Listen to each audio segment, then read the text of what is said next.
যে আপনারা একজন সচেতন ভোটার হিসেবে প্রার্থীদের নিজে চিনে নেবেন, প্রার্থীদের বিষয়ে খোঁজখবর আদি নিবেন এবং আপনাদের মূল্যবান ভোটটি আপনাদের পছন্দের যোগ্য প্রার্থীর হাতে সমর্পণ করবেন। ৭১ হলে ২০১৯ সালের জানুয়ারি মাসে আমি আসি এবং ২০১৮ সালের ৩০ ডিসেম্বর নির্বাচন যে হয়, সেই প্রহসনী নির্বাচনের ১৫ দিন পর ঢাকা বিশ্ববিদ্যালয় ক্যাম্পাসে আমার পথ চলা শুরু হয়। এবং তার পরবর্তীতে আমি যখন হলে আসি এবং ছাত্রদলের সাথে রাজনীতি শুরু করি, তার ১ মাসের মাথায় আমি রাজনীতি শুরু করি এবং ৬-৭ মাস পরেই আমাকে হল থেকে বের করে দেয় ছাত্রলীগ নামক নিষিদ্ধ ঘোষিত সংগঠনটি। তার গত ৫ বছরের বেশি সময় আমি ক্যাম্পাসের বাইরে থেকে আমার শিক্ষা জীবন এগিয়ে নিয়েছি। ৫ আগস্ট পরবর্তী সময়ে আমি আবারও হলে উঠেছি। গত জুলাই-আগস্ট গণঅভ্যুত্থানে ছাত্রলীগের বিরুদ্ধে যে প্রথম প্রতিরোধ, সেটা বিজয় ৭১ হল গেটে থেকে শুরু হয় এবং সেখানে আমি নিজে উপস্থিত ছিলাম। ছাত্রলীগের একজন সন্ত্রাসী আমাদের একজন আন্দোলনকারী ভাইকে আঘাত করে এবং আমি তাকে প্রতিরোধ করি। তার মাধ্যমে কিন্তু পুরো জুলাই গণঅভ্যুত্থান, কোটা সংস্কার আন্দোলন থেকে সরকার বিরোধী আন্দোলনের দিকে, ছাত্রলীগ বিরোধী আন্দোলনের দিকে এগিয়ে যায় এবং শেষ পর্যন্ত এক দফায় রূপান্তরিত হয়।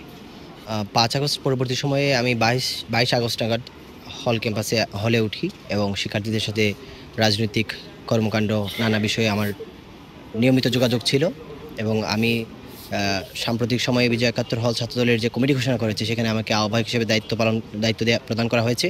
মানে আমি বর্তমানে হচ্ছে এই হলটির আহ্বায়ক এবং একই সাথে হল থেকে কেন্দ্রীয় সংসদে ছাত্রদলের প্যানেলে আমি এজিএস পদে নির্বাচন করছি এবং বিজয় ৭১ হলে সকল পর্যায়ের শিক্ষার্থীদের সাথে আমার অত্যন্ত আন্তরিক সম্পর্ক। আমি যতটুকু পারি তাদের কাছে যাওয়ার চেষ্টা করি। তারাও বিভিন্ন সমস্যা নিয়ে আমার কাছে আসেন এবং আমাকে আসলে রাজনৈতিক বিষয়ে আমাকে উৎসাহিত করেন এবং আমার যে রাজনৈতিক যে ব্যাকগ্রাউন্ড, আমার দীর্ঘদিন যাবত রাজনীতির সাথে আমার যে সংশ্লিষ্টতা, সেই সংশ্লিষ্টতাকে তারা সম্মানের চোখে দেখেন এবং আমাকে আরও উৎসাহ প্রদান করেন যেন আমি আমার ইতিবাচক রাজনৈতিক কর্মকাণ্ড জারি রাখি। আমাদের বিজয় ৭১ হলটি তুলনামূলক সবচাইতে নতুন হল, সুতরাং এখানে সমস্যাগুলো কিছুটা কম।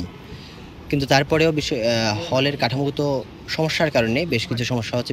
হলের পরিবেশগত সমস্যাটা সবচাইতে বেশি। এখানে অপরিচ্ছন্নতাটা একটা মেজর সমস্যা। আবাসন সংকট কিছুটা কম, তুলনামূলক কম। শিক্ষার্থীদের সুযোগ সুবিধা আছে। খাদ্যের মানটা নিয়ে আমাদের সমস্যা আছে। আমরা ৫ আগস্টের পরবর্তী সময়েও একাধিক ক্যান্টিন মালিক পরিবর্তন করেও আমরা আশানুরূপ খাদ্যের মান নিশ্চিত করতে পারিনি। আমরা চাইব বিজয় ৭১ হল, যদি আমরা নির্বাচিত হই, বিজয় ৭১ হল প্যানেলের মাধ্যমে আমরা শিক্ষার্থীদের খাদ্যের সমস্যা সমাধান করব, একটা পরিচ্ছন্ন হল শিক্ষার্থীদের উপহার দেব। তার পাশাপাশি আমাদের যে সাংস্কৃতিক সংগঠনগুলো আছে, সেগুলো বেশ কিছু ৫ আগস্টের পরবর্তী সময় থেকে বন্ধ আছে, সেই কার্যক্রমগুলো আমরা চালু করতে চেষ্টা করব নির্বাচিত প্যানেলের মাধ্যমে। সকল পর্যায়ের সাথে আমার সমান যোগাযোগ, যেহেতু একজন রাজনৈতিক কর্মী। আমি ছেলেদের সাথে সবসময় যোগাযোগ আমার ছিল, কিন্তু আমার মনে হয় যে আমি নারী ভোটারদের কাছ থেকেও ভালো সাড়া পাচ্ছি। তারা আমাকে ইতিবাচকভাবে দেখছে। তবে তাদের সাথে কমিউনিকেশন করাটা বা তাদের হলে পৌঁছানোটা আমাদের জন্য অনেকটা টাফ। সেখান থেকে দাঁড়িয়ে আমরা সমস্যা আছি, কিন্তু আমি মনে করি সকল পর্যায়ের শিক্ষার্থীদের সাথে, জগন্নাথ হল থেকে শুরু করে নারীদের হল এবং ছেলেদের সাথে তো আমার সবসময় আন্তরিক সম্পর্ক, যেহেতু আমি হলপাড়ায় ছিলাম। হলপাড়ায় ৫টা হলের সবার শিক্ষার্থীদের সাথে আমার নিয়মিত যোগাযোগ। আমি সমানভাবে সব জায়গা থেকে সাড়া পাচ্ছি ইতিবাচকভাবে।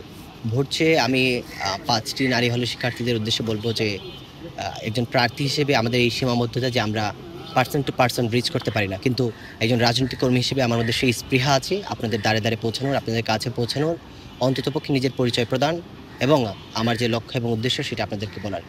কিন্তু আমি জানি না আমি কতদূর পারবো, কিন্তু আমরা চাইবো যে আপনারা একজন সচেতন ভোটার হিসেবে প্রার্থীদের নিজে চিনে নেবেন, প্রার্থীদের বিষয়ে খোঁজখবর আদি নেবেন এবং আপনাদের মূল্যবান ভোটটি আপনাদের পছন্দের যোগ্য প্রার্থীর হাতে সমর্পণ করবেন।